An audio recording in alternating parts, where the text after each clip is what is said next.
Hola, buenas tardes. Dándole pues cumplimiento al horario establecido para nuestro webinar, vamos a dar inicio. Mi nombre es Marcelo Dixon. Voy a estar apoyando a nuestro expositor hoy en cualquiera pues de las dudas o consultas que ustedes tengan durante el mismo. Este webinar es el primero de este mes y bueno, se titula como pues, Importancia del proceso de autoevaluación de riesgos, de lavado de activos y financiamiento del terrorismo como mecanismo efectivo para evitar sanciones. Es importante que sus micrófonos pues lo tengan en mute y cualquier duda o consulta pues las puedan hacer ya sea pues hablando o me las escriben y yo con mucho gusto las leo. Nuestro expositor es el señor Roberto Samaniego Moreno. Él es el socio director de Trusted Partner Panamá y es especialista en blanqueo de capitales. Iniciamos. Bueno, muy buenas tardes a todos. Como lo planteó Marcelo, la idea de nosotros en este webinar es poder compartir con ustedes algunas experiencias o elementos que Hola, son... buenas tardes. Buenas tardes. Algunos elementos que son relevantes para nosotros compartir basado un poco en nuestra experiencia. Sí quería aprovechar un poco para compartir con ustedes. Bueno, nosotros somos una empresa de cumplimiento debidamente autorizada por la Superintendencia de Sujetos No Financieros.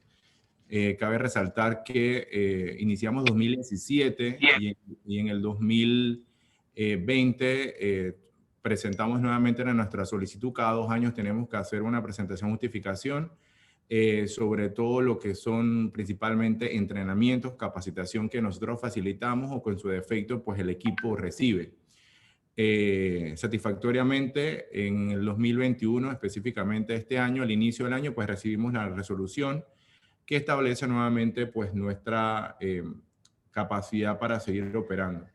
Nosotros, pues además de ser una empresa de cumplimiento, brindamos apoyo a nuestros clientes en todo lo concerniente a auditoría interna, cumplimiento y auditoría forense, lo que es gestión de riesgos, gestión de procesos, principalmente en temas de documentación, análisis financiero y el área de reclutamiento y selección. Es importante pues que conozca un poco de nosotros. Algún marco, diríamos, para nuestra presentación el día de hoy. Las preguntas las pueden hacer a través del WhatsApp del mismo Zoom o en su defecto para el final y podamos conversar un poco. Como les mencioné, el año pasado nosotros presentamos al regulador la justificación de nuestras horas y demás.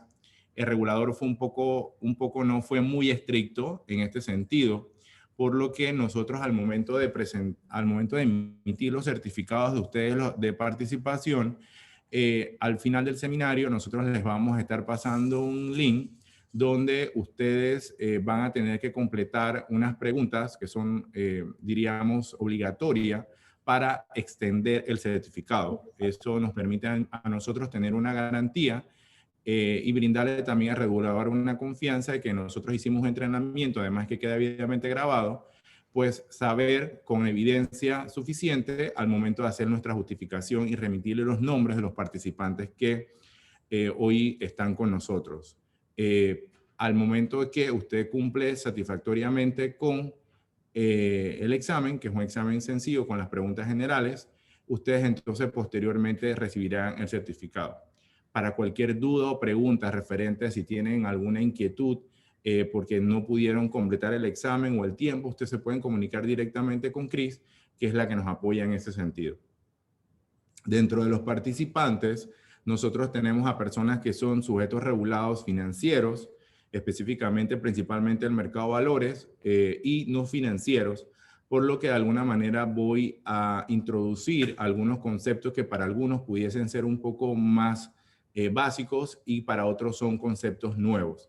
Pero la idea es que ustedes se lleven un componente mucho más estratégico y que les sirva principalmente tomando en consideración los retos que nosotros tenemos.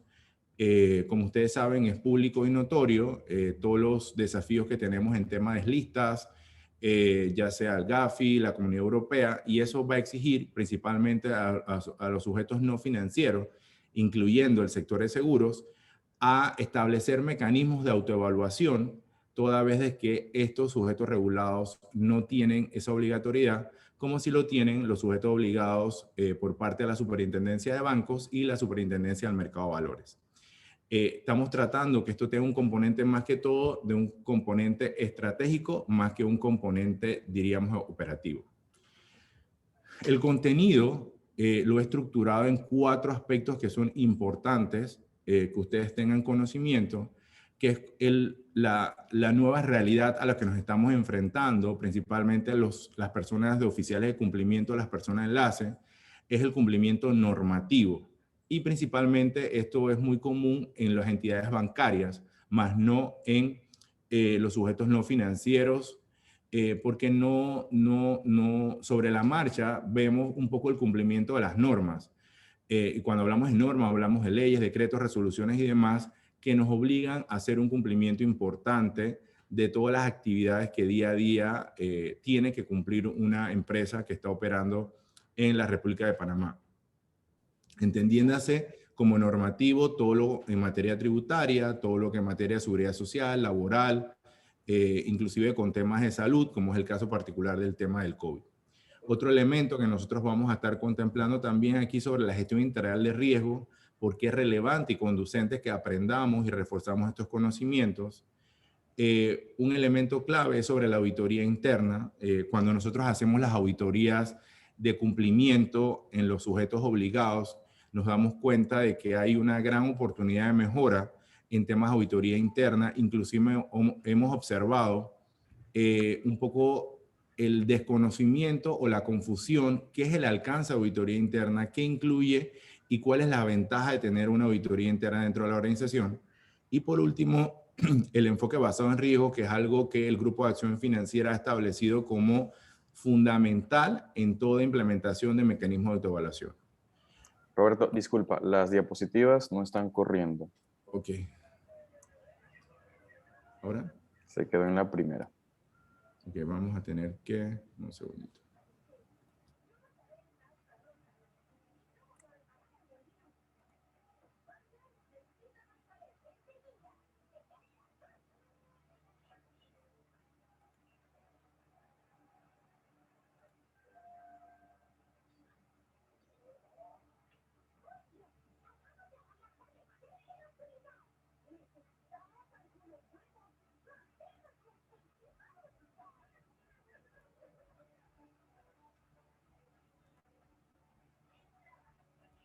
Ahora sí, gracias.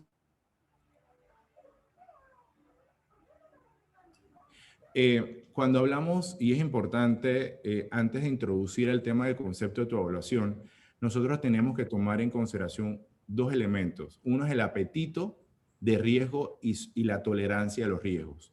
Cuando me refiero a esto, hago referencia a muchos miembros de la junta directiva o tomadores de decisiones en nuestras empresas. Hay personas que están comprometidas con cumplir adecuadamente y otros siempre nos utilizan esa frase que dice, quiero cumplir al mínimo.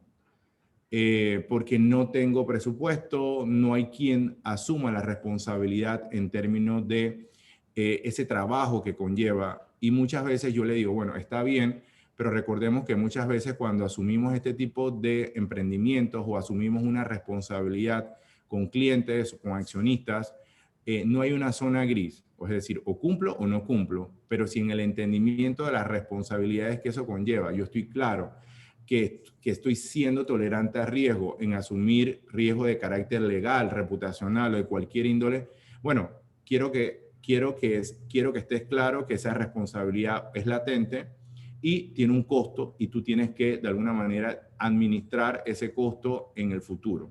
Entonces, yo siempre les planteo eso muchas veces en las reuniones que tengo con los clientes porque siempre me dicen, quiero cumplir con el mínimo, pero es que el mínimo también hay una zona gris que lo puedo haber diseñado, pero más no está implementado y no está ejecutado. Entonces, ahí donde viene la importancia de la autoevaluación, porque lo que nos invita es a autoevaluarnos, es evaluar todos los riesgos de forma integral, no solamente un tema de blanqueo de capitales, sino cualquier otro tipo de riesgo que nuestra operación está, diría, expuesta por el tipo de negocio en que está operando. Lo otro, que la autoevaluación también no es más que determinar la efectividad de los controles, porque yo puedo establecer políticas o procedimientos, pero si de alguna manera no hay quien me haga una evaluación y confirme que en efecto esa política o ese procedimiento se está haciendo de forma adecuada, o venga un tercero o a lo interno de la organización, no tenemos personal idóneo, entonces no vamos a poder estar claros si estamos caminando en la línea correcta. Adicionalmente, la autoevaluación nos permite también generar correctivos basados en hallazgos o auditorías previamente que se han establecido por parte de la organización. Entonces, desde el punto de vista de ventaja a la organización, cuando implementamos una autoevaluación, no es más que prevenir riesgos derivados de incumplimientos, diseñar una cultura de cumplimiento. Ya nosotros no podemos estar en un negocio donde el cumplimiento no puede marcarse solamente en temas de prevención de blanqueo de capitales. Eso ya hay que borrarlo en nuestra mente.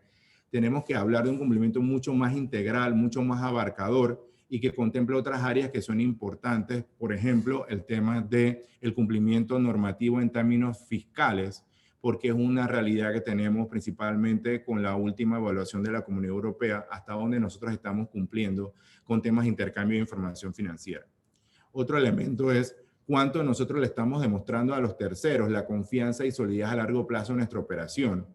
Y un tema que también nos lleva a esto es, al momento que nosotros tenemos una organización que cumple y demuestra un compromiso ante la sociedad, eso también incrementa el valor de la empresa porque minimiza cualquier tipo de riesgo o problemas legales en el futuro.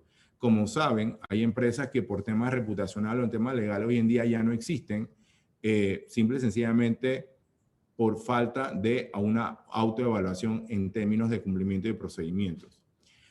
Otro elemento que nos ayuda a la autoevaluación es mejorar el desempeño de la organización en materia de cumplimiento y, sobre todo, incrementar el nivel de conocimiento por parte de todos los actores clave de la organización y, sobre todo, el tema de la sostenibilidad. Y cuando hablamos de la sostenibilidad es que la organización esté por un largo tiempo, que pueda pasar inclusive por generaciones, de acuerdo al modelo de negocio. Ya yo me acordé que con eso no se hizo. Entonces, otra ventaja a la organización cuando implementamos la autoevaluación no es más que diseñar de alguna manera un método eficaz que nos permita evaluar todas las obligaciones de carácter legales, regulatorias y de cumplimiento que puedan afectar sobre todo la confianza de esos inversionistas y también de alguna manera todos los riesgos que conlleva nuestras operaciones.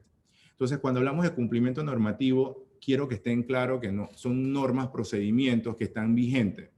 Hoy en día, por ejemplo, hace 2 años se implementó la ley sobre el tema de protección de datos. Se aprobó, pero no entra en vigencia hasta marzo del 2021. Entonces es algo que todos tenemos que ir implementando. Y a veces las personas me dicen, no, Roberto, lo que pasa es que yo no tengo un manejo adecuado de datos, pero revísese la ley y en la ley en cuenta que todos tenemos una responsabilidad cómo estamos utilizando los datos y cómo estamos recibiendo. Entonces es algo nuevo que todos tenemos que revisar nuestra implicación o no. Entonces, a eso me refiero cuando tenemos que estar claros en cumplimientos normativos. Otro ejemplo, muchas veces la persona me dice, bueno, lo que pasa es que nada tiene que ver el tema de blanqueo de capitales con el tema del COVID. Sí, pero es que el Ministerio de Salud ha dictado normas precisas cómo debe ser la administración de riesgo biológico, que es un COVID, y eso de alguna manera está vinculado en la continuidad del negocio. De todo ese tipo de cosas no están directamente relacionadas a actividades de prevención de blanqueo de capitales, pero sí están relacionadas con la actividad diaria en la operación. Y si yo no cumplo de alguna manera con estas obligaciones, que pueden ser de carácter protección de datos u otro mecanismo, en esa misma medida yo estoy exponiéndome a algún tipo de sanción. Entonces, ojo, el cumplimiento normativo es nuestra línea base que nosotros tenemos que hacer. Muchas veces los oficiales de cumplimiento, las personas de enlace, las personas responsables de la organización, no son abogados o no tienen un entendimiento, pero eso no quiere decir que nosotros busquemos ayuda, busquemos asesoría o participemos en entrenamiento webinar que nos permitan conocer hasta dónde es el alcance y las implicaciones para posteriormente ir donde nuestro tomador de decisiones y decirle, mira, tengo esta norma nueva, tengo que cumplir esto y este es el procedimiento adecuado y correcto para implementarlo. Entonces, esa es parte de la responsabilidad también que hoy en día los oficiales de cumplimiento, diríamos, en modelos de negocio más pequeños que una entidad bancaria, tienen que asumir ese rol y esa responsabilidad. Hoy en día incluso hay un gran desafío por parte de los reguladores. Bueno, ¿cómo voy a hacer para empezar a evaluar el cumplimiento de esta ley en términos de protección de datos? Porque si nos comparamos a otras latitudes, como Europa específicamente, hay una estructura dentro de la organización que maneja la administración y regulación, inclusive la supervisión de ese manejo de esos datos de esas personas. Entonces, todo eso es algo que va a ir implementándose poco a poco. Entonces, el cumplimiento normativo también debe permitir la incorporación de nuevas prácticas. Esta semana, el ministro de Comercio e Industrias sancionó, diríamos, una sana práctica que es los temas de antisoborno. Bueno, ya eso es un mensaje claro que nosotros tenemos que ir empezando a trabajar eso. Si yo como empresa no tengo una política antisoborno, entonces ya aquí tengo una tarea pendiente, además de trabajar en términos de gobierno corporativo. Bueno, ¿qué voy a hacer más sobre esta práctica o esta política? Si bien es cierto, hay una norma en términos de ISO que me obliga o que puedo, no que me obliga, sino que puedo adherirme y que inclusive puede ser certificable dentro de la empresa. Entonces yo tengo que ir empezando a trabajar eso. No es que mañana yo voy a hacer una gestión para certificarme, pero sí puedo ir desarrollando una política de antisoborno y que me vaya poniendo, diríamos, a la vanguardia de todos los lineamientos a nivel internacional en términos de cumplimiento normativo.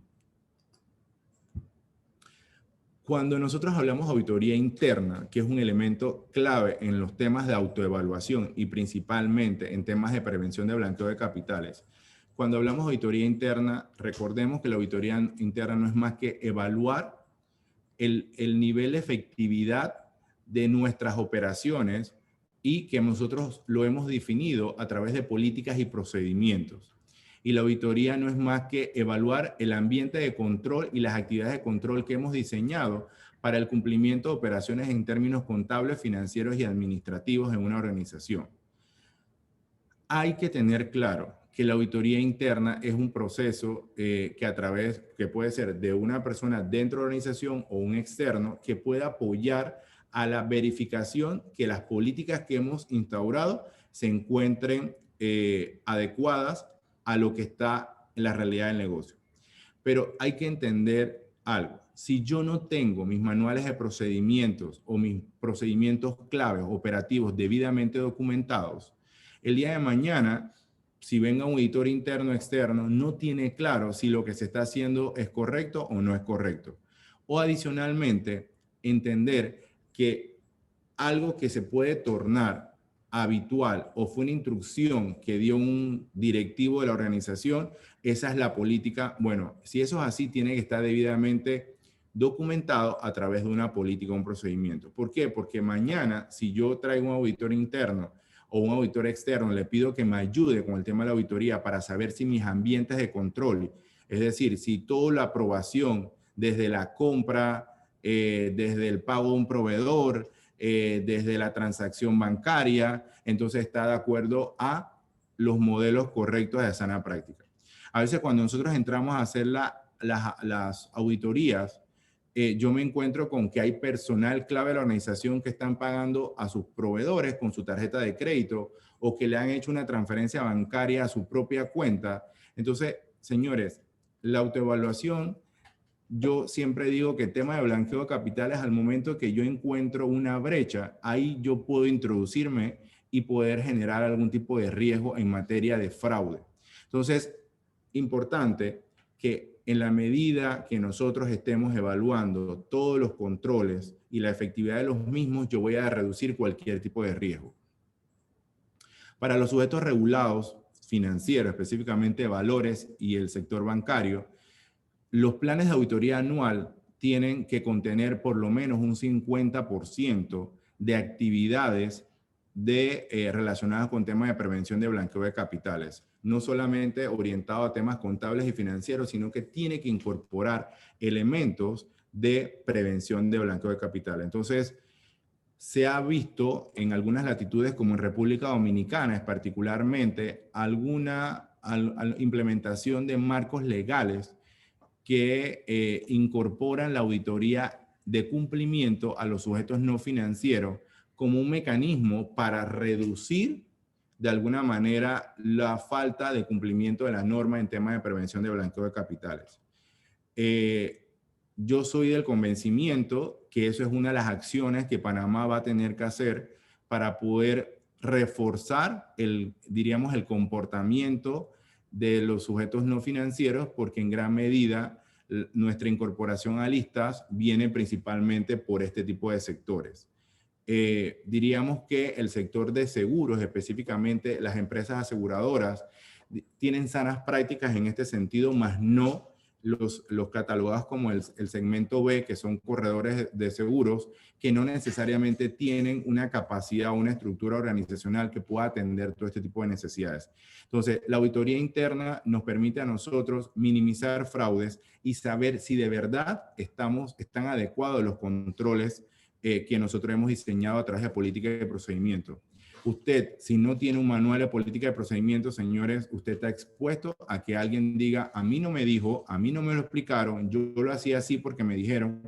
Y eso en términos de contabilidad o auditoría se llama ceguera voluntaria. Es decir, yo no vi, no me dijeron, y mi exposición a riesgo a que alguien facilite un fraude o participa en colaboración armónica con alguien que quiere introducir algún dinero incumpliendo una serie de políticas que hemos diseñado, pues es mucho más fácil porque existe una brecha en ese sentido. Entonces, la auditoría interna es un elemento importante a adicionar a la auditoría de cumplimiento.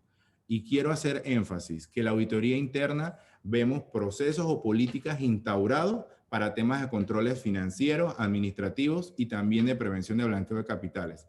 Sin embargo, la auditoría de cumplimiento es para medir la efectividad de los controles que hemos instaurado para reducir los riesgos vinculados a temas de lavado de activos, financiamiento del terrorismo y otras actividades vinculadas en lo que nos establece nuestro Código Penal, específicamente en nuestro artículo 254. Entonces, es importante. En la auditoría de cumplimiento vamos a estar revisando la efectividad de las matrices de riesgo, la efectividad de las matrices de autoevaluación, qué cosas tenemos debidamente documentados, si el manual de cumplimiento se aplica, si está actualizado, si los comités están haciendo su labor y rol importante de cara a reportar a la junta directiva lo que ambos comités están haciendo. Y si tenemos un gobierno corporativo que está alineado. Entonces, son, diríamos, dos actividades que en conjunto nos ayudan a reforzar todo lo que es los mecanismos de autoevaluación, pero son actividades que pueden ser muy parecidas, pero sí hay una separación. Y esto muchas veces las personas me los confunden cuando tenemos un acercamiento con ellos. Entonces, no quiero dejar pasar por alto siempre, repasar conceptos básicos, porque para mí es importante que cuando hacemos este tipo de entrenamiento exista, diríamos, una línea de entendimiento de conceptos. Cuando nosotros hablamos de estudio integral de riesgo, nos estamos refiriendo a cualquier exposición de riesgo que yo tenga como negocio.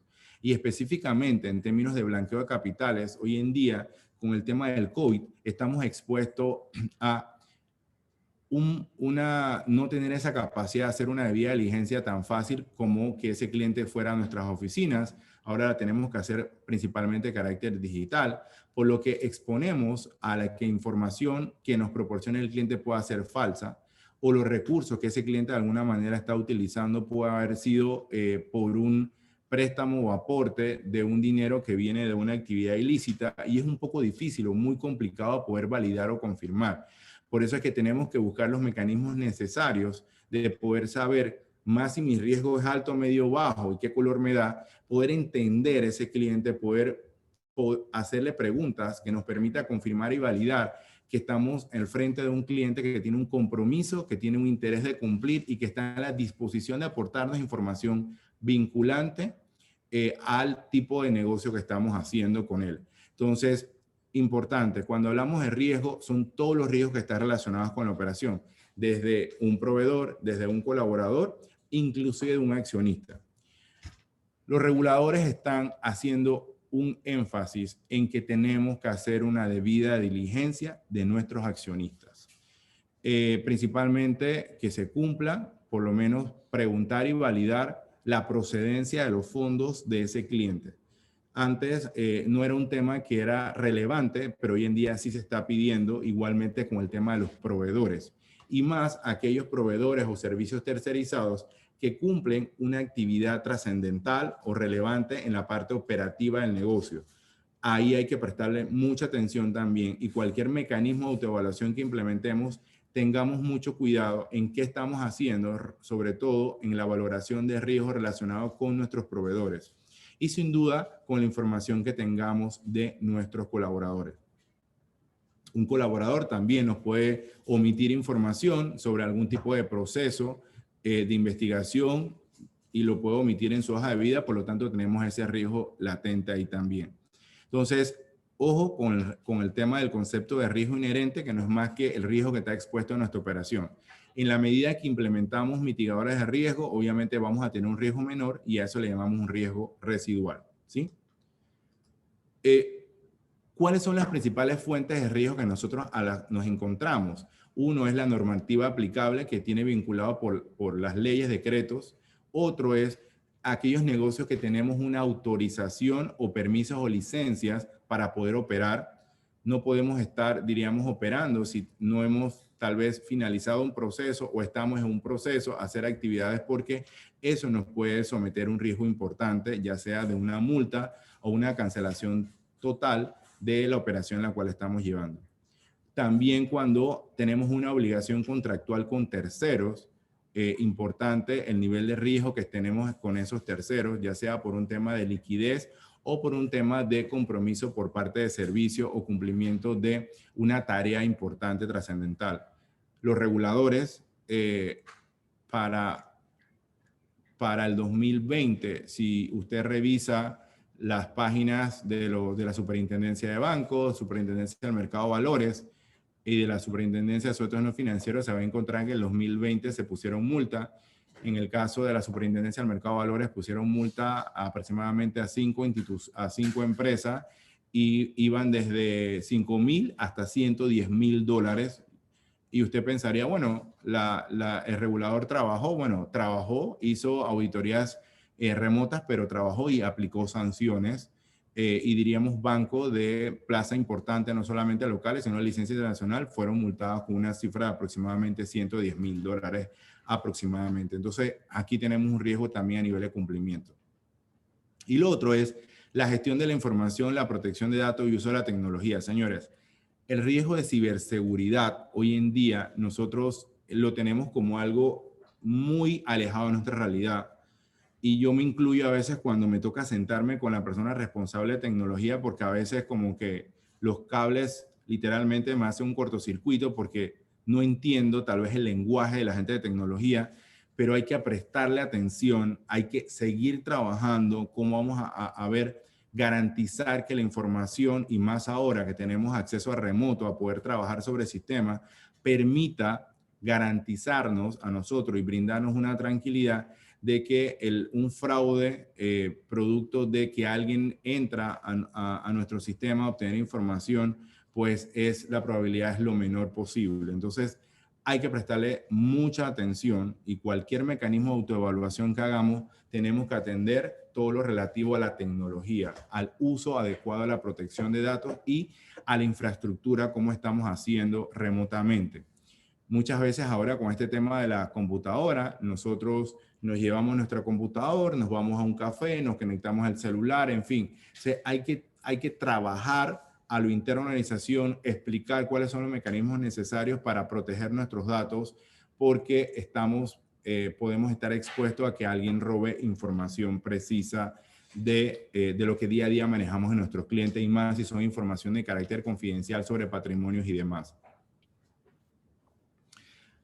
Las causas principales de los riesgos a las cuales nosotros estamos expuestas no son más que las leyes, políticas internas, políticas que pueden ser que están documentadas o que no están documentadas. Señores, códigos de ética actualizados, esto es necesario que lo tengamos. Como les mencioné, la ceguera voluntaria, que viene muy vinculada con el riesgo operativo, es decir, de nuestros colaboradores, porque yo no sabía, nadie me comentó, nadie me dijo.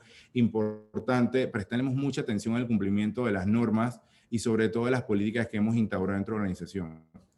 Otro elemento es, muchas veces cuando me he tocado atender situaciones de fraude dentro de las organizaciones, he visto el exceso de confianza por parte de las personas. Me ha tocado ver fraudes hasta de $500,000 y más, y básicamente pues no había los controles adecuados, independientemente que la persona tenía años en la organización. Importante que esa autoevaluación me permita a mí poder aplicar mecanismos de auditoría sorpresas, o de alguna manera pues que venga un externo a revisar ese tipo de información.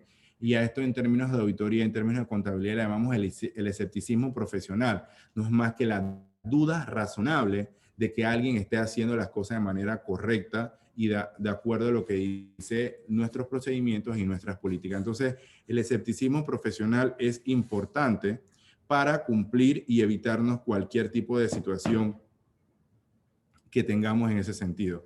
Señores, el exceso de confianza es la principal causa de fraude y de incumplimiento de políticas y procedimientos. Ah, que yo te conozco, no. Usted revise periódicamente, usted no anuncie, usted aparézcase y valide cualquier tipo de dudas que tenga en ese sentido.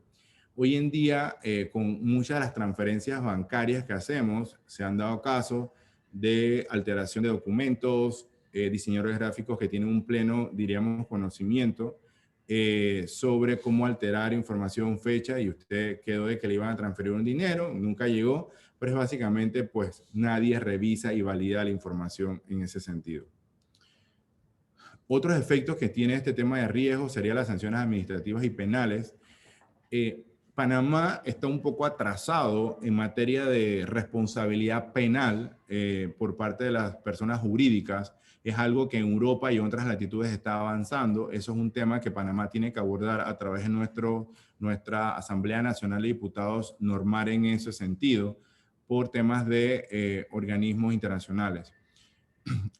Otro tema que el GAFI mencionó en las evaluaciones también, y lo mencionó la Comunidad Europea y también lo mencionó la OCDE, es que la redacción de nuestro Código Penal, específicamente en lo concerniente a la evasión fiscal, no está alineada con un acuerdo internacional, específicamente el Acuerdo de Palermo, donde la redacción favorece mucho a las personas que cometieron ilícito, en este caso, y que ellos consideran que tienen que replantearse la redacción de esa norma específicamente.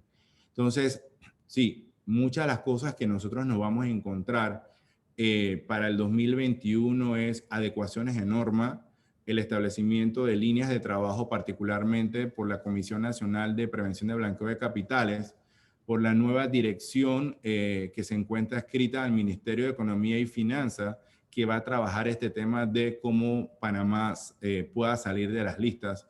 Sin embargo, es importante que eso son un conjunto de acciones, pero la Asamblea Nacional de Diputados tiene una responsabilidad importante de revisar y atender las solicitudes de cambios en materia de nuevas leyes que permitan mejorar en términos de cumplimiento de los mecanismos de prevención de blanqueo de capitales a través de la justicia principalmente. Las multas, esto es otro factor importante de riesgo, como les mencioné, las multas han estado rondando entre $5,000 hasta $350,000, principalmente en el sector bancario. Anualmente podemos ver en las páginas web las multas, no es un tema es público y notorio eso. Pérdidas financieras también, pérdidas de reputación y cierre de las operaciones, producto de cualquier incumplimiento en términos de norma, ¿sí? Cuando hablamos de riesgo operativo, todo lo que tiene que ver con prevención de blanqueo de capitales o ese tipo de riesgos relacionados con financiamiento de terrorismo, el riesgo que se vincula directamente es riesgo operativo. Y en este sentido, entendamos cualquier deficiencias, fallas o inadecuaciones en el recurso o en los procesos de la tecnología y la infraestructura de información nos lleva a una ocurrencia de algún tipo de problema o situación que nos pueda llegar. Por eso que yo le digo hoy en día a los clientes que cuando usted hace un entrenamiento, hace una capacitación, le entrega a un nuevo colaborador un manual, una política, usted garantice que ese colaborador ha entendido, comprendió su responsabilidad, su rol, y póngalo a firmar también. Póngalo a firmar para que él quede duda de que no tiene ninguna pregunta adicional. Muchas veces cuando llegamos a las organizaciones nos ponen un montón de documentos, los leemos, otros no los leemos, y regularmente pues no dejamos constancia que en efecto ese colaborador los leyó. Hay cosas que, por ejemplo, en términos regulatorios se implementan y se nos olvida.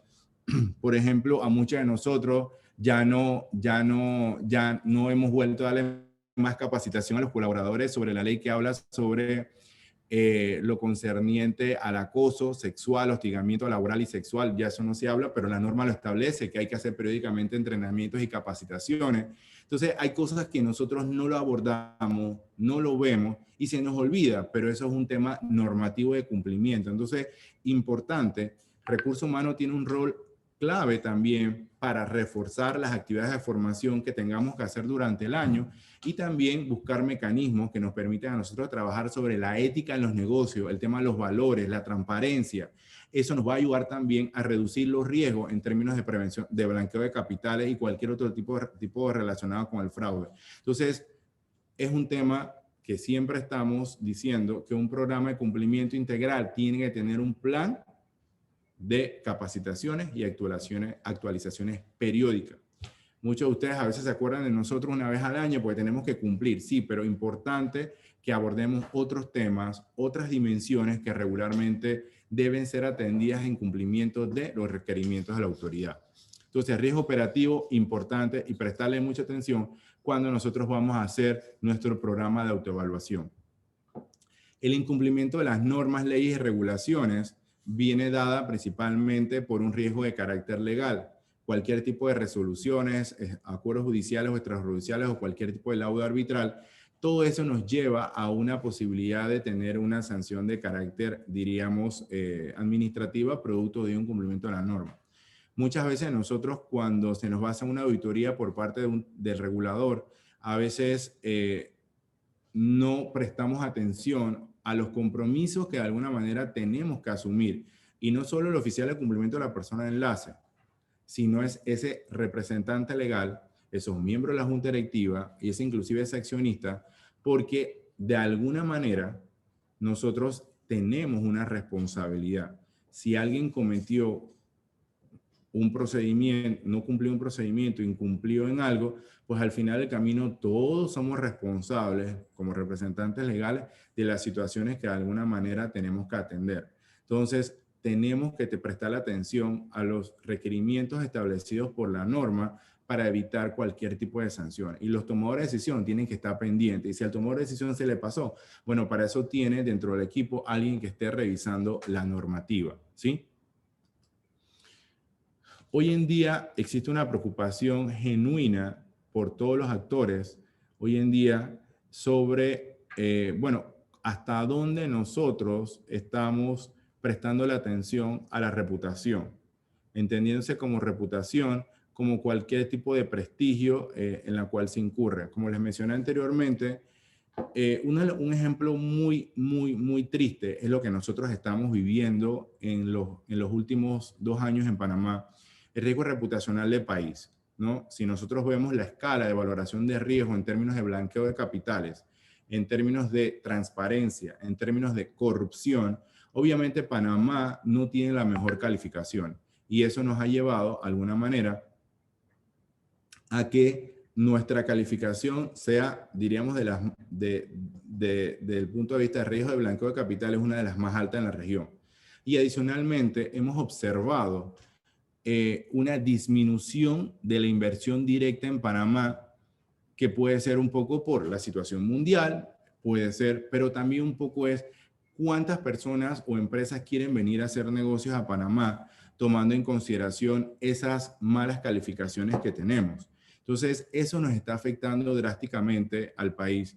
Y si nosotros no hacemos algo de forma estratégica y alineada, todos los actores claves de la economía y del Estado panameño, la posibilidad de que nosotros salgamos de estas listas es un poco baja, aún cuando no vamos a abrir un debate sobre si es soberanía o no es soberanía.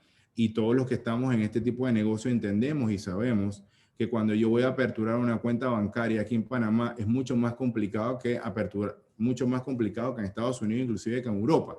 Entonces, bueno, ¿hasta dónde al final del camino, qué es lo que más pesa? Si es un tema de blanqueo principalmente o es un tema de la reputación desde el punto de vista de la transparencia y la corrupción. Entonces, pero cuando hablamos de corrupción tendríamos que ver, bueno, corrupción solamente en el sector público o también corrupción en el sector privado. Entonces, todos esos son elementos que hoy en día se valoran y parte de lo que nos enfrentamos hoy es a ese efecto y ya estamos midiendo un poco las consecuencias negativas que tiene esto. Y hemos visto cómo en los últimos años, y si usted entra a la Contraloría General de la República y hace un análisis sobre cuáles son los países con mayor inversión directa en Panamá, te vas a dar cuenta que ya Estados Unidos no es.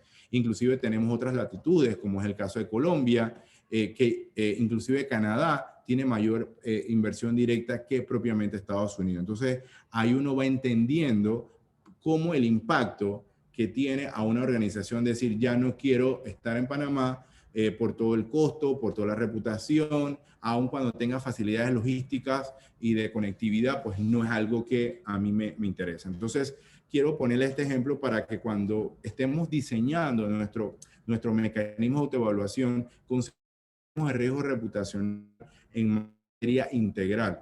Nuestros tomadores de decisiones, nuestros accionistas, diríamos, mandos medios, todo el personal es responsable de minimizar cualquier tipo de riesgo en materia de prevención de blanqueo de capitales. Como les mencioné, la ciberseguridad, no podemos olvidar la ciberseguridad.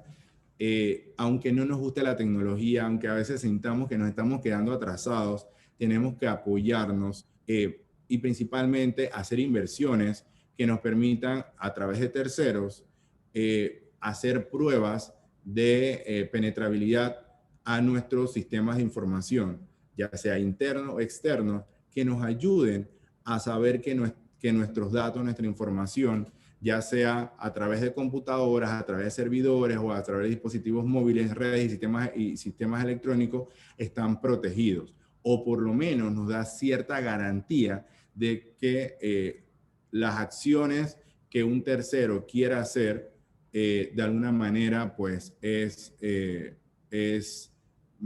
va a tener el menor impacto posible.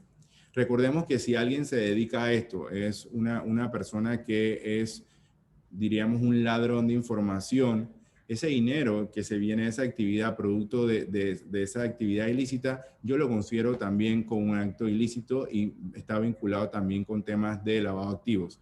Entonces, todo ese tipo de cosas no lo puedo obviar. Entonces, verificar, señores, dentro de mi mecanismo de autoevaluación, cómo son las políticas de uso adecuado de la tecnología, de uso adecuado de la información, qué puedo compartir, qué no puedo compartir, si puedo hacer algún tipo de uso correcto de correos electrónicos. O sea, no importa cuán básico empecemos, estableciendo políticas de protección de datos y sobre seguridad de la información, tenemos que empezar. Es algo que no es postergable y sobre todo adquirir mecanismos de protección, que muchos de estos tienen un costo a través de nuestros proveedores de información, pero deben estar seguros. Porque pueden empezar vulnerando nuestra página web o conectándose directamente a las redes. Entonces, no olvidemos eso. La norma local y sobre todo la ley 23, el Grupo de Acción Financiera habla del enfoque basado en riesgo. Y cuando hablamos de enfoque basado en riesgo, hay muchos principios, pero yo tomé los más importantes o más relevantes cuando vamos a trazar específicamente todo lo que está relacionado con la autoevaluación. Y uno es el compromiso de la Junta Directiva. Muchas veces los miembros de la Junta Directiva, los tomadores de decisión, no creen en esto, no creen implementar cosas que nos permitan a nosotros garantizarnos y poder descansar que lo que estamos implementando está correcto y que nos va a dar fortaleza a la transparencia y al uso adecuado de todos los recursos de la empresa. Entonces, si no hay un compromiso de la Junta Directiva, señores, la posibilidad de avanzar es muy baja o es muy poca. A no ser que la Junta Directiva le diga, bueno, tienes este presupuesto y basado en esto puede implementar esta serie de acciones. Acciones que pueden tener un costo directo y otros no necesariamente. Lo otro es, sobre todo con el tema del COVID, nos ha traído recursos limitados, pero hay un montón de cosas que hay que hacer. Yo siempre le digo, usted establezca una prioridad y enfóquese a qué le va a dar le va a prestar más atención de acuerdo al riesgo expuesto y sobre todo a cuántas cosas han pasado vinculadas a mi operación, ya sea un fraude o cualquier situación. Usted preste la atención en eso. Vaya principalmente al riesgo más grande que usted ha detectado para empezar a atender y para poder explicarlos, implementar mecanismos de minimizar cualquier tipo de riesgo. Lo otro es que no podemos empezar a hacerlo todo a la misma vez, tiene que ir poco a poco, pero para ello debe de haber un plan de acción y hacerlo gradualmente, y por eso el principio habla de gradualidad, poco a poco. El otro principio nos habla de la trazabilidad, y esta palabra vino muy de moda con la llegada de la pandemia, y no es más que trazar dónde estamos, dónde puedo encontrar esa información. Y lo que nos dimos cuenta es que estamos muy orientados al tema del papel. No hay sistemas de información que nos permita entrar y verificar una información. Tenemos que prestarle mucha atención al tema de la tecnología. Es la única forma que podemos avanzar y podemos trazar información precisa para poder analizarla.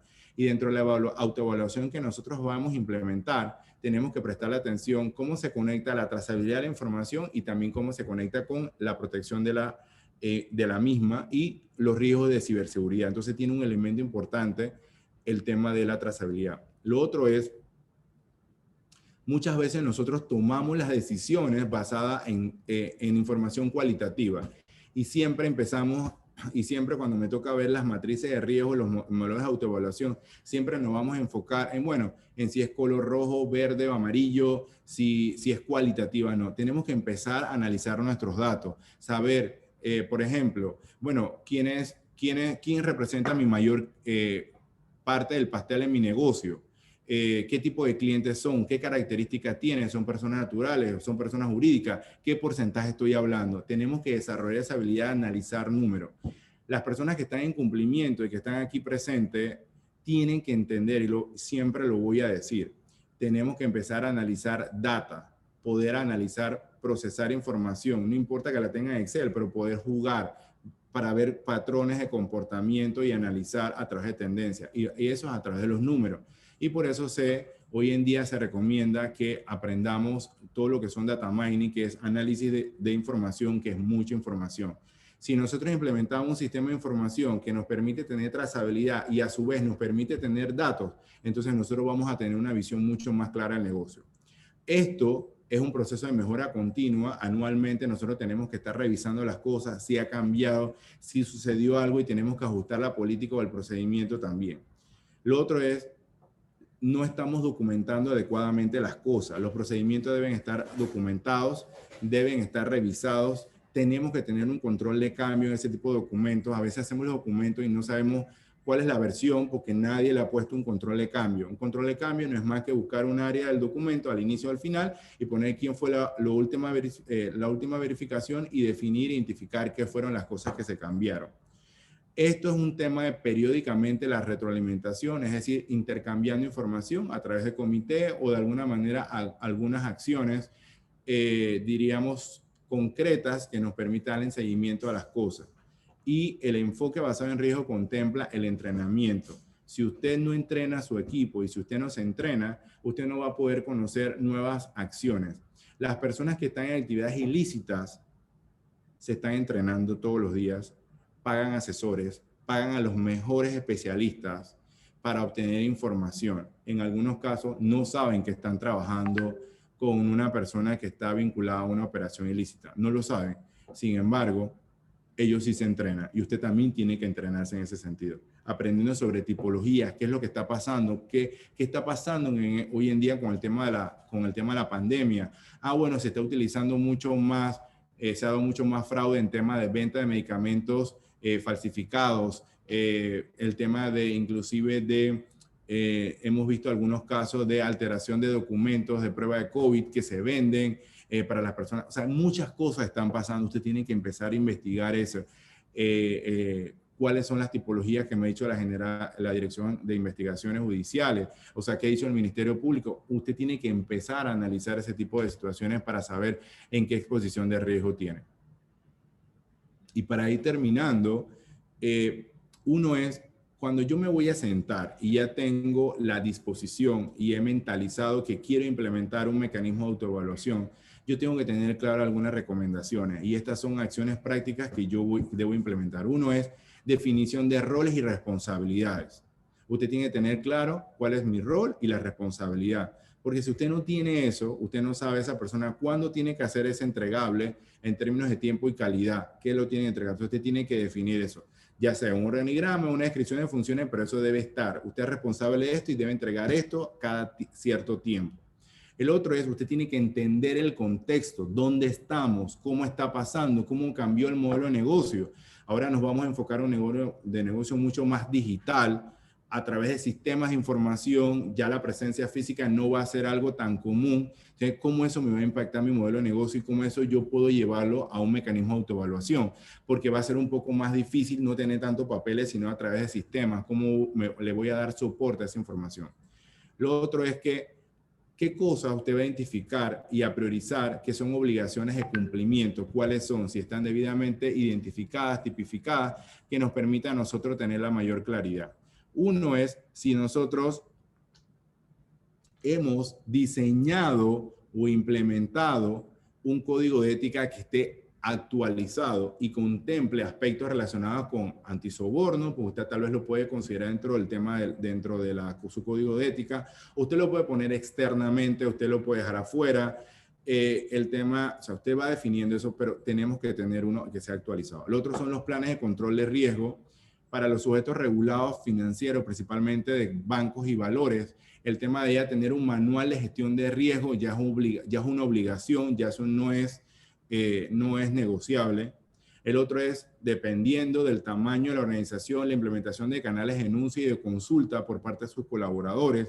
Eso es un elemento que tiene sus años de haberlo implementado, pero tenemos que ir desarrollando los mecanismos necesarios. El desarrollo de matrices de riesgo. Señores, yo no quiero entrar a un debate de cómo es la mejor forma de hacer una matriz de riesgo, pero hagamos matrices de riesgo que nos permitan tener una visión mucho más integral, utilizando aspectos cual y cuantitativos. A veces yo veo matrices de riesgo que son matrices de riesgo que la verdad es que más que todo están orientadas a cumplir con el regulador más que a brindar un valor agregado. Y hay otras que sí me parecen muy, muy buenas, pero prestemos la atención qué me aporta esa matriz. Y usted puede hacer una matriz de riesgo de clientes, proveedores, colaboradores, pero lo que se busca es que usted pueda hacer una matriz de autoevaluación y que contemple muchos elementos que hemos estado hablando aquí y usted tenga una visión clara de cuántos son los factores que usted consideró para evaluarse desde el punto de vista de la organización de forma integral. El tema de las auditorías internas al programa de cumplimiento para mí es importante. Muchas veces, hoy en día, principalmente, estamos viendo por parte de algunas firmas de abogados esa necesidad de hacerse una auditoría para saber de cara a la obligación que tienen sobre la protección de la información de los beneficiarios finales, cómo estamos preparados para esto, si ya estamos listos, si nuestros manuales están bien, qué más podemos revisar. Entonces, he visto un interés de algunas empresas, principalmente de este segmento de negocio, poder estar interesados en esto. Otro es los reportes y la revisión de la alta gerencia. Una de las cosas que nos plantea los reguladores, bueno, ¿qué está recibiendo el gobierno corporativo, la alta gerencia en términos de reporte de revisión? Si bien es cierto, a veces los comités pueden dejar un acta, pero a veces cuando usted revisa el acta, esa acta no es clara, no es precisa, no conduce a tener una visión mucho más, diríamos, más amplia de los temas que se abordaron y cuál fue la decisión y quién no estuvo de acuerdo sobre la decisión. Entonces, les invito a que cuando vayan a hacer su mecanismo de autoevaluación digan, bueno, ¿qué reporte me gustaría brindarle a la alta gerencia, con cuánta frecuencia y qué acciones se pueden traducir cuando le entrego a la alta gerencia a nivel de seguimiento? Porque los comités tienen un rol importante. El establecimiento de indicadores de desempeño nos ayuda al cumplimiento de las políticas de cumplimiento también. Si yo diseño saber qué quiero, cómo lo quiero, la frecuencia, los entregables y demás, entonces yo le puedo dar un mejor seguimiento. Y lo otro es revisión, diseño o establecimiento de procesos de control sobre reportes y principalmente lo vinculado a la debida diligencia. La debida diligencia es algo que está cambiando en referencia al entendimiento del negocio. Muchas veces estamos viendo procesos de debida diligencia con formularios extremadamente largos, con preguntas que no aportaban un entendimiento claro del negocio.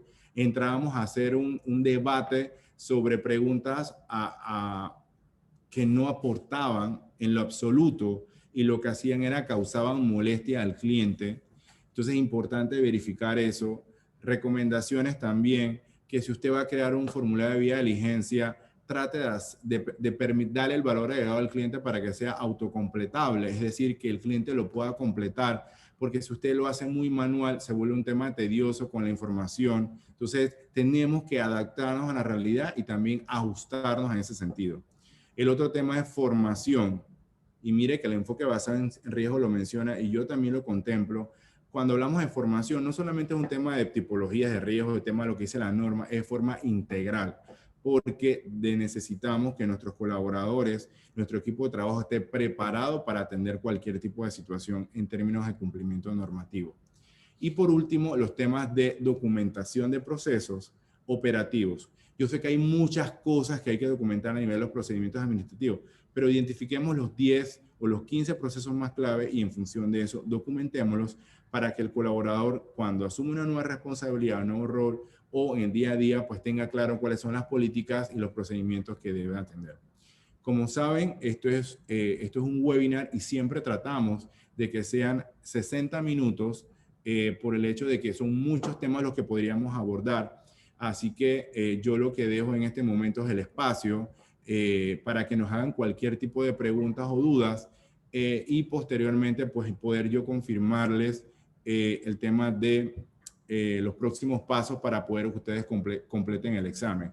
Sobre la presentación sí se les va a compartir y nada, quedo abierto a sus preguntas y dudas que tengan.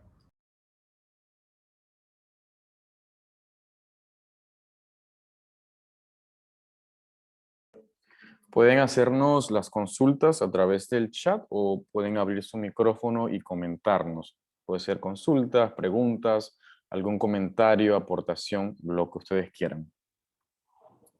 Roberto es Maricel de Francis. Deme un segundito. Dígame, no le escuchaba bien. ¿No me escucha? Ahora. Sí, era porque sí me gustaría que me compartieran las filminas, es más importante por el momento, ya que estoy terminando mi cierre fiscal acá de la renta. Y sí escuché la presentación, pero me gustaría estudiarla un poquito más a fondo con las filminas. Sí, correcto. Como les mencioné al inicio, nosotros le vamos a estar compartiendo la presentación y les está llegando también un vínculo aproximadamente en 1 hora para que usted tienen hasta mañana para poder completar el examen y nosotros entonces, basado en eso, cuando ya lo tenemos, entonces le remitimos también el certificado de participación. La única condición en este momento es que para poder recibir el certificado, pues, tiene de alguna manera que completar el examen como parte de un poco de las nuevas, diríamos, recomendaciones de regulador, más que restricciones, recomendaciones. ¿Alguna pregunta? Hola, señor Roberto, quería preguntarle algo. Cuente. Usted está hablando también de la parte contable y todo eso. En el caso de nosotros, que somos corredores de seguro y muchísimas veces los asegurados, por problemas obviamente de rapidez o a veces no cuentan con, tienen poco conocimiento, realizan los pagos de sus pólizas a nuestra cuenta y nosotros hacemos los pagos directamente. ¿Hay algún problema? A nivel de auditoría o a nivel de ustedes de cumplimiento. Bueno, normalmente pues se hace el pago y se le hace soporte y obviamente pues a nivel contable se debe tener un control, pero ¿existe algún tipo de dificultad o algo que se nos pueda presentar en un futuro donde nos puedan llamar la atención por eso? Yo siempre a esa pregunta le recomiendo, yo entiendo que ustedes brindan un servicio, diríamos, de asesoría diríamos, y así decirlo, también de intermediación. Mi recomendación siempre es que en ese sentido, pues, hacer el esfuerzo que el cliente pague directamente a la entidad aseguradora. Ok. Por muchas razones. Y nos pasó un caso reciente donde un cliente lo llamó la aseguradora indicándole que estaba cancelándole sus pólizas. Ajá. El cliente dice, pero yo tengo aquí la constancia de todos los descuentos que me han hecho a mí. Entonces, digo, ya viene un proceso de nuevamente a lo interno por parte del cliente ir a ese corredor de seguro y preguntarle qué pasó con este dinero que no lo ha reportado. Entonces, por un tema de transparencia, el otro tema de también el día de mañana, ni Dios lo quiera, ustedes están sujetos a una investigación y usted está viendo que está entrando ese dinero, el banco le va a estar preguntando, el banco le va a estar indagando. Si ustedes por parte del servicio, ustedes lo van a mantener, entonces mi recomendación siempre sería es que usted haga un documento con el cliente donde llega a un acuerdo por esa parte de ese servicio y que dejen constancia en ese documento que el dinero que ese cliente le está haciendo transferencia a usted viene de una actividad lícita. Para alguna manera, pues, establecer como mecanismo de mitigación de riesgo de que usted no tiene ningún tipo de diríamos, de responsabilidad sobre la procedencia del dinero porque usted no sabe, lo están depositando en una cuenta. Si bien es cierto, usted tiene un acuerdo contractual con ese servicio, pero hay que cuidarse. Y la primera recomendación sería, si le puedo decir al cliente que le pague directamente, pues perfecto. Pero yo entiendo que en el negocio también perdemos la posibilidad de nosotros cobrar nuestra comisión, pero también tenemos la posibilidad de llevar un control si el cliente pagó y desde el punto de vista de cobro, también no podemos llevar un control. Entonces, tenemos que sentar y hacer una evaluación de los pros y los contras y mi recomendación siempre es, ojalá que el cliente lo pague directamente. Pero si de alguna manera es un poco complicado, bueno, busquemos un mecanismo donde el cliente nos diga que la procedencia del dinero de los fondos, en cualquier documento le estamos mandando, pues diga que en efecto es bien una procedencia lícita. Aun cuando las cuantías por un pago de una póliza no es muy alta, replanteemos y evaluemos cómo podemos minimizar eso también. Okay. Otro casito con respecto a la parte que estaba comentando usted de la reputación. Hace poco se trató de aperturar, a pesar de que mi esposo es ciudadano español, en España una cuenta. Y después de todo el trámite para que veamos hasta dónde llega, ¿no? El alcance, nos estudiaron absolutamente todo, de dónde trabajábamos, todo. Al final de 15 días nos dijeron que lamentablemente en Panamá, o sea, no estaba bien vista y que no podíamos optar por una cuenta.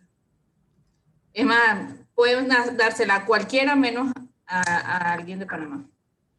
Aun cuando sea ciudadano y no fuese residente, porque hay muchos residentes que pueden sacar cuenta, pero en este caso le decían a él, usted por estar viviendo en Panamá, no le podemos abrir una cuenta. Entonces, tenemos que trabajar en pro de eso. Y definitivamente eso es algo que no, o sea, eso está pasando, inclusive las empresas que están operando en zona libre no pueden hacer transferencias directamente desde Panamá, tienen que buscar Sí, exacto, los intermediarios no quieren trabajar. Sí, así los intermediarios de banco no quieren trabajar con Panamá. Hasta que no trabajemos más, no podemos avanzar. Aquí me hacen otra pregunta y dice, ¿cuál cree usted que será la dirección que toma el sector público panameño para mejorar la calificación internacional a nivel de riesgo? ¿Y qué le recomendaría a usted para mejorar estos factores de riesgo internacional?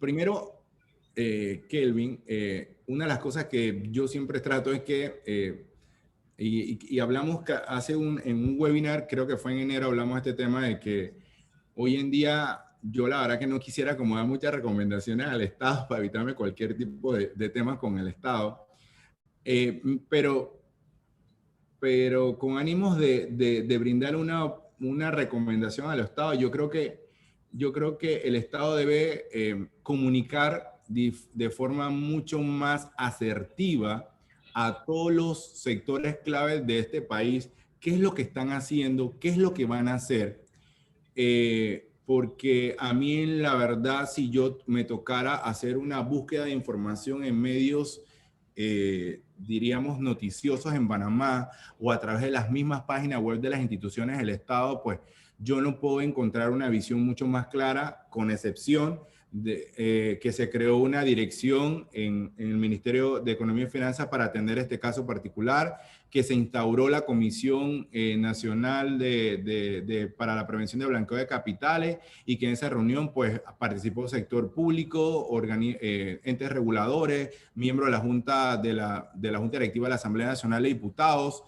Más que eso no lo sé. Tampoco en la información que presentaron referente a la reunión que tuvieron con el GAFI, pues el GAFI sí mencionó y dijo, señor, ustedes tenían que presentar un plan de acción en el 2020, ustedes no lo presentaron. Y yo le dije al inicio del año, cuando hicimos este webinar, y está grabado, que Panamá lastimosamente no iba a salir a las listas. Y yo creo que muchos de los que están aquí, que tuvimos una conversación preliminar de eso, eso no era nuevo para nosotros. Entonces, mi recomendación sería hacer un plan mucho más integral, mucho más estratégico, definir roles y las responsabilidades y comunicarlo y que sea integrador. Es decir, todos los reguladores tienen que participar y dar su granito de arena. De lo contrario, nosotros no vamos a salir las listas y eso va lastimosamente en detrimento del país y sobre todo la inversión directa, que no lo coloqué en esta presentación, pero sí a mí lo personal me preocupa, porque hemos visto una disminución importantísima, sobre todo de algunas jurisdicciones como Estados Unidos en lo que se refiere a inversión en este país. Entonces, creo que son muchas de las cosas que tenemos que atender en ese sentido. Por acá Néstor nos consulta acerca de las páginas de verificación. Él dice cuáles son las que como mínimo deberíamos haber revisado. En auditoría basta como mínimo ya sea WorldCheck u OFAC. Mira, yo cuando me preguntan ese tema, bueno, si no todo el mundo tiene la capacidad financiera por el tamaño de la empresa de adquirir un WorldCheck o cualquiera, pero lo que para mí siempre es importante es que hoy en día, y principalmente mis amigos del mercado de valores, de la superintendencia del mercado de valores, los sujetos regulados, han tenido que hacer una inversión importante en adquirir alguna serie de plataformas, y que no voy a decir nombre, para poder disponer de una lista de verificación mucho más robusta. Para mí es que si usted tiene, diríamos, una lista como World Compliant o cualquier otra que tenga, es saber que el proveedor le indique muy claramente, inclusive le deje dentro de sus propuestas, esa base de datos con qué está vinculada, ¿sí? Porque muchas veces a lo mejor compramos estas bases de datos o acceso a estas bases de datos internacionales y a nosotros no nos queda claro con qué se conecta o qué me permite a mí validar o confirmar. Hoy en día hay algunas nuevas versiones y puedan verificar inclusive información de beneficiarios finales, tanto locales o internacionales. Y en ese sentido, yo creo que lo más importante, y eso va a depender de su presupuesto, es qué es lo que le va a hacer, diríamos, que le entrega esa lista de verificación internacional.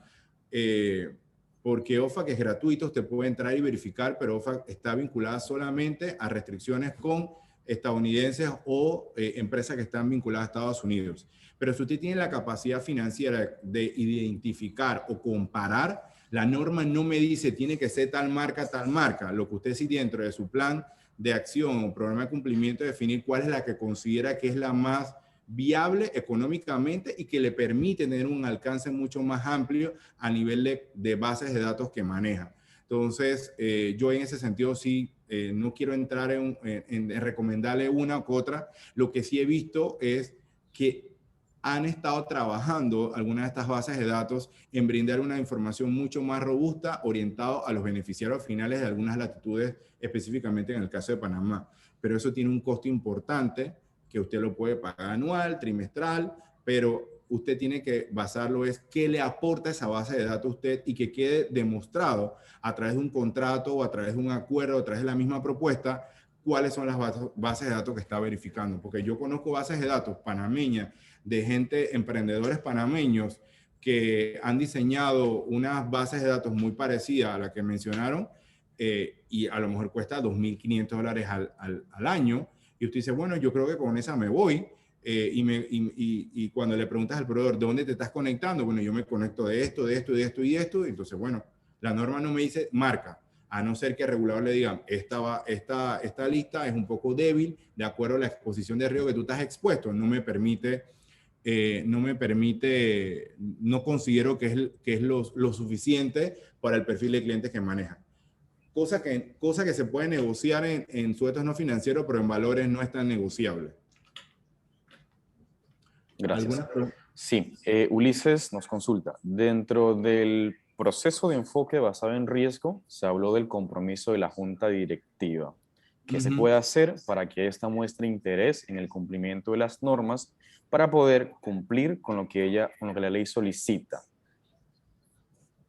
Wow, esa pregunta me gusta. Hoy en día, muchas de las personas a las cuales nosotros día a día manejamos a nivel de tomadores de decisión de las empresas, hay que principalmente hablarles de cuánto le puede impactar en términos de número su bolsillo si no cumple eso.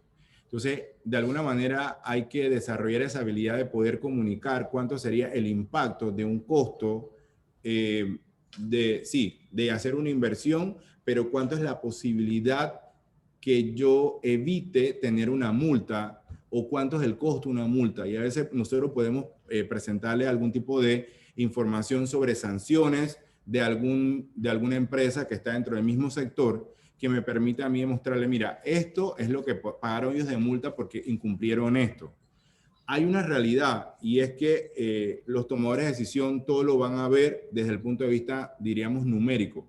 Hay algunos que sí, porque no podemos generalizar, que tienen un compromiso importante y tienen un alto nivel de orientación a cumplir, otros no. Entonces, la única forma de transmitirle a ellos que cumpliendo va a tener menos riesgo es poder demostrarle, mira la cantidad de sanciones que hay, que se han presentado, mira la cantidad de, diríamos, de situaciones que está expuesto a esta empresa por no cumplir eso, y mira la información que ha salido en el medio de comunicación, y es un competidor y no tenemos que reírnos de ello, sino que aprender, y yo creo que por ahí, por el bolsillo principalmente, y saber cuánto me cuesta hacer esta inversión, pero cuánto sería la retribución de ese beneficio desde el punto de vista de minimizar cualquier tipo de riesgo reputacional.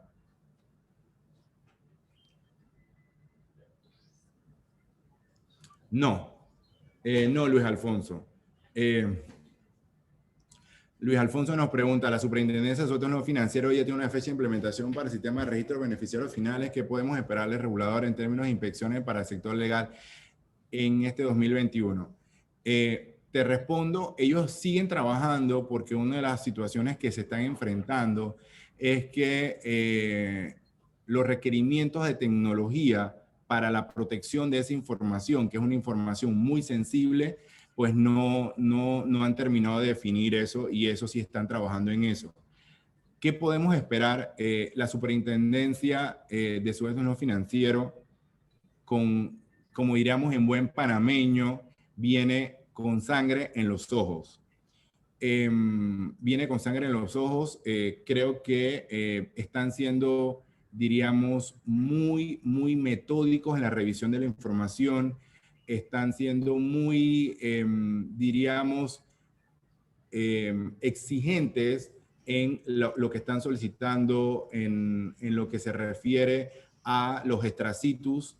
Hoy en día están haciendo mucha evaluación de algunas informaciones, y si ustedes entrarían a la página web de la unidad de análisis financiero y ven los reportes de operaciones sospechosas del sector financiero, no financiero y bancario, se van a dar cuenta de la disminución drástica de los reportes de operación sospechosa de los sujetos no financieros.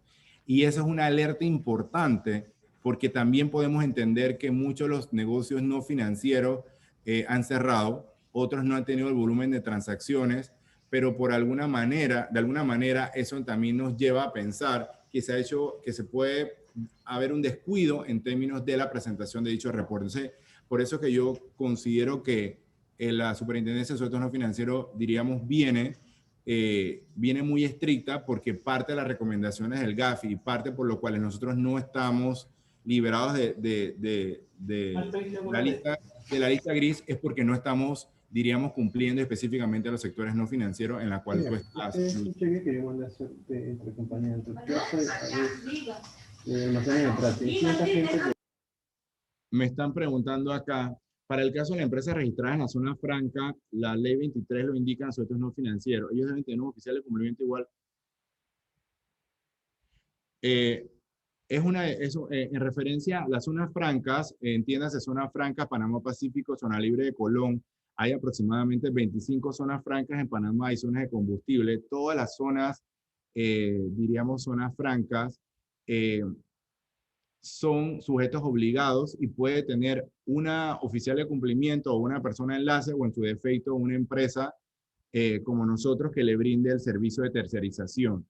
Eso queda a la disposición de ustedes porque muchas veces hoy en día las empresas de cumplimiento pues tienen una responsabilidad, un rol que a veces, muchas veces en el día a día con tanto cumplimiento de la norma no pueden abarcar todo y son personas que ven temas administrativos, contables, operativos. Entonces usted tiene que tomarlo en consideración si cree que puede contratar a una persona o en su defecto tercerizarlo, pero la norma le permite a usted tercerizar el servicio en el caso de sujetos no financieros y sobre todo a zonas francas donde hay cierto interés por parte de los reguladores que hay que atender mayormente porque no están cumpliendo. ¿Alguna pregunta más, Marcelo? Hola. Hola. Hola, Roberto, buenas tardes.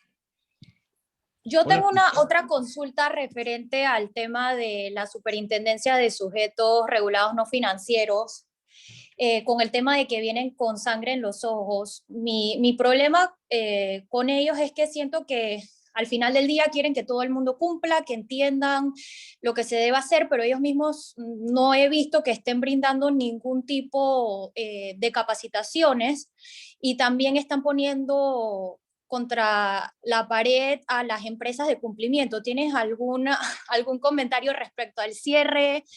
Si sabes por qué fue, tipo, porque no estaban cumpliendo o porque no lograron económicamente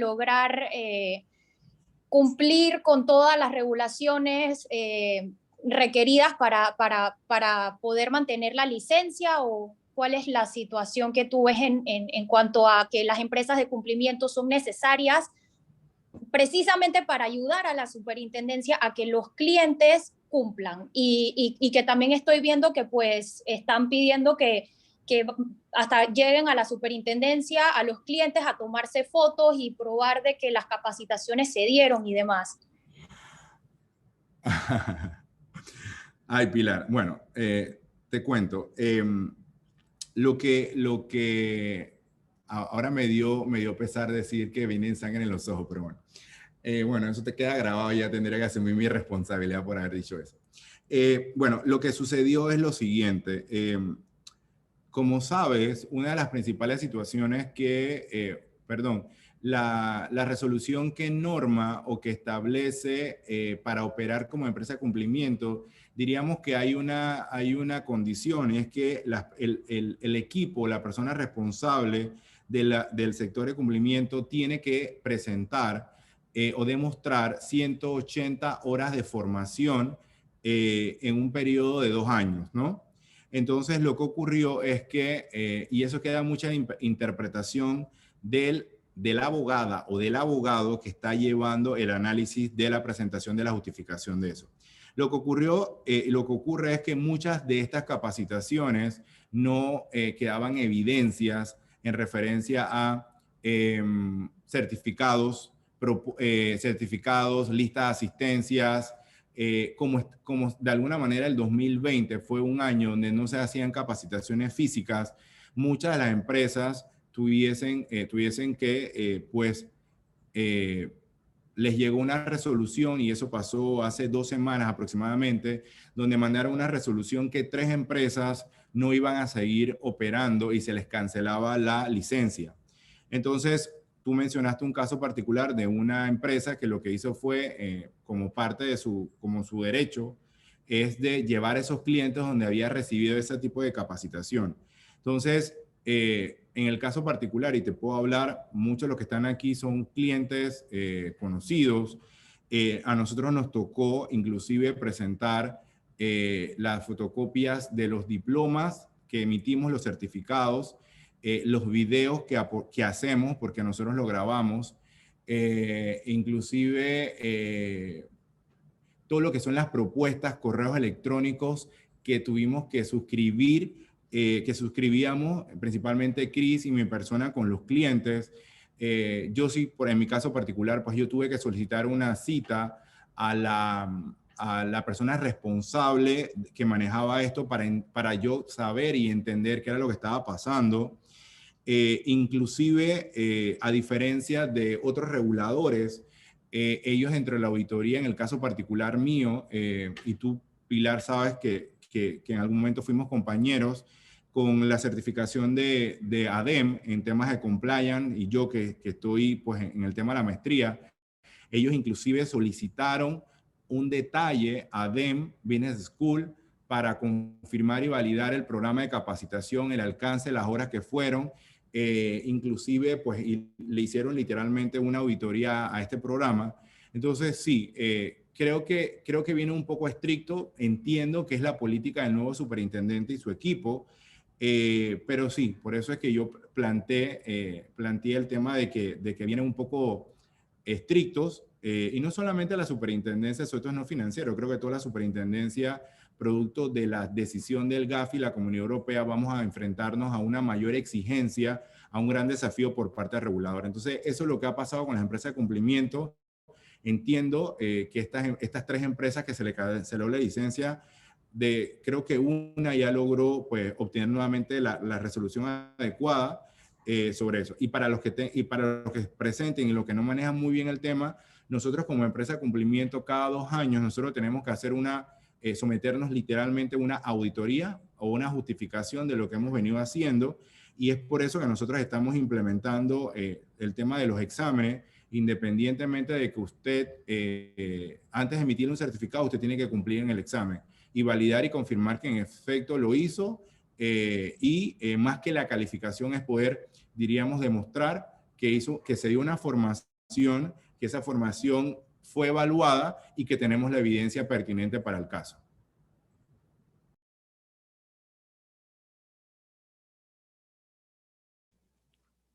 Gracias, Roberto. Siempre a la orden, Pilar. Hola, Bueno, Roberto. dígame. Saludos desde Santiago. Saludos, Joel. Roberto, una consulta, sobre todo sería como algunos tips para mejorar un punto fundamental que trataste hace unos minutos sobre la información que debe llevar las actas de los comités, ¿verdad? Precisamente nosotros este año, a través de una auditoría externa, una de las recomendaciones que nos dieron fue detallar un poco más las actas. Y como sabrás, nuestro ente supervisor, las actas las revisan mediante un libro foliado. Pero ahora por efecto de la pandemia, no tenemos esa visita in situ. Entonces, nuestra Junta de Directores aprobó un acuerdo para llevar a cabo una digitalización de las actas a nivel de forma sistemática, y que las mismas lleven más detalles. Por ejemplo, llámese un comité de crédito que te detalla, bueno, la reunión se revisaron 14 préstamos con tal tasa, con tal garantía, o sea, unos detallitos más específicos. Así que quería tocar ese puntito para ver cómo nos recomendabas en ese aspecto y cómo mejorar este proceso a nivel de los comités, porque sabemos que algunas veces los comités no son conformados por miembros expertos en estas materias. Entonces tenemos que estar constantemente en capacitación y certificación de los mismos. Sí, sí, Joel, interesante tu pregunta. Yo he estado haciendo, al inicio del año, desde el año pasado, está haciendo auditorías, y para mí es importante que el acta, yo sé que es un trabajo un poco complicado, y más porque tenemos que hacer las reuniones virtuales, tenemos que incorporar algunos elementos como, por ejemplo, grabar las reuniones para que al finalizar la reunión tengamos los suficientes elementos. Pero a veces cuando abordamos un acta, simple y sencillamente ponemos 2 o 3 líneas. Mi recomendación siempre es, bueno, específicamente si vamos a hacer la aprobación de esos créditos, y poniendo el ejemplo que tú mencionas, bueno, ¿cuál es el de poder brindarle una información a los que están participando en la reunión? Bueno, ¿cuáles son las características generales o específicas de cada préstamo?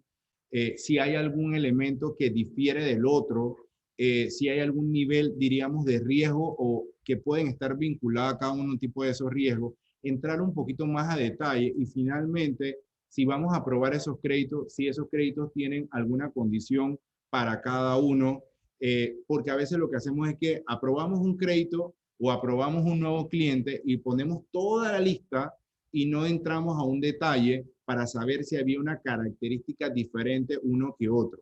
Y lo otro es poder explicar si dentro de esa junta directiva o ese comité, algún miembro del comité hizo una revelación o una información que fuese interesante y que pudiese conducente a dejarlo por escrito, de tal manera que cuando venga ese auditor externo o en su defecto regulador, pueda entender qué fue lo que pasó ahí. Entonces, el acta debe hablar por sí sola, así como un expediente de crédito debe hablar por sí solo, así el acta debe tener información. Entonces, como son temas muy rápidos, a veces uno lo que puede hacer es, y se le debe indicar a los miembros a la cual están participando en esa reunión, que se va a grabar, que nos permita a nosotros de alguna manera tener una evidencia sobre el acta, una evidencia de los temas atendidos y también nos va a permitir hacer un acta mucho más robusta.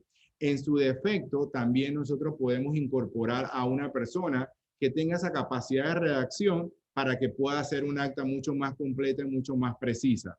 Pero siempre digo, hoy en día las actas deben hablar por sí solas, deben ser completas y deben de brindar información de los temas abordados y quiénes se tomaron, qué decisiones se tomaron ahí. Y sobre todo, si de esa decisión se genera un plan de acción y por favor me colocan ahí cuándo es la fecha de cumplimiento para esa tarea o ese plan de acción que quedó demostrado.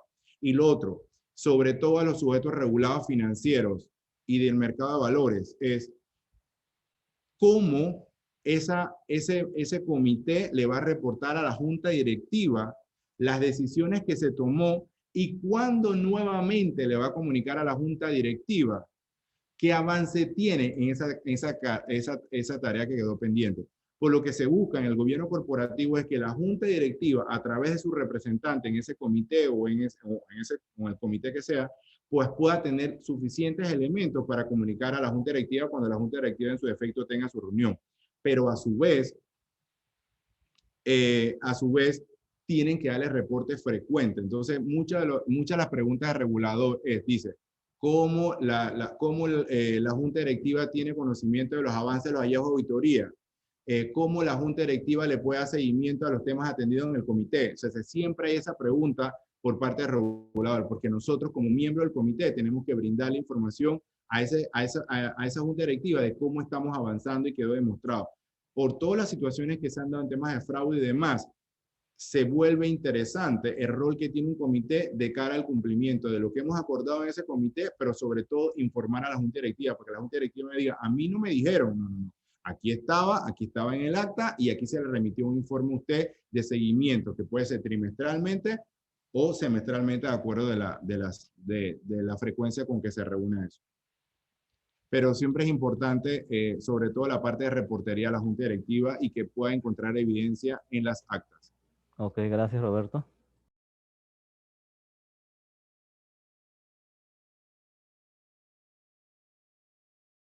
Señores, lo que nosotros vamos a hacer, como esto inicialmente dimos 1 hora y hemos estado discutiendo, yo lo que le voy a pedir a Cris que le den mañana hasta el mediodía para que ustedes puedan completar sus exámenes y posteriormente estar generando todo lo que está relacionado con sus exámenes.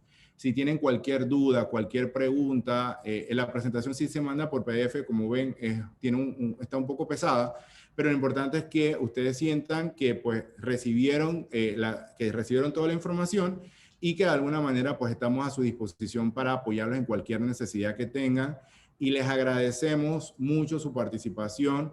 Nosotros vamos a estar como parte de nuestro compromiso ante la sociedad y ante ustedes los clientes. Estamos tratando de realizar por lo menos 2 webinars mensualmente, un poco para mantener esa relación con ustedes y mantener el vínculo. Alina, saludos. Sí, nosotros les vamos a enviar un correo y ahí va el vínculo, el link para que usted pueda hacer el examen. Así que bueno, saludos y por favor se sigan cuidando del COVID y nada, a seguir trabajando por este país que tiene grandes desafíos en muchas materias.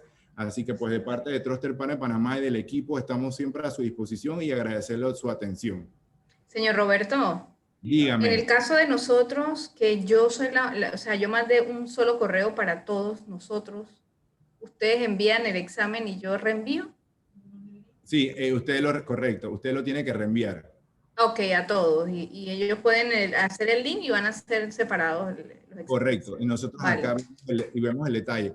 Y jóvenes, esto lo que nosotros estamos haciendo es una sana práctica. Por lo tanto, ustedes cuando hacen alguna capacitación a lo interno de su organización y tiene que ver con temas de blanqueo y estamos fuera en diferentes latitudes, ustedes hagan este examen. Nosotros encontramos esta plataforma, es gratuita y les puede ayudar a documentar y mantener la evidencia que hicieron un entrenamiento, hicieron una capacitación y aquí está y se le aplicó un examen. Nosotros lastimosamente no podemos emitir un certificado si las personas no aprueban, no hacen el examen.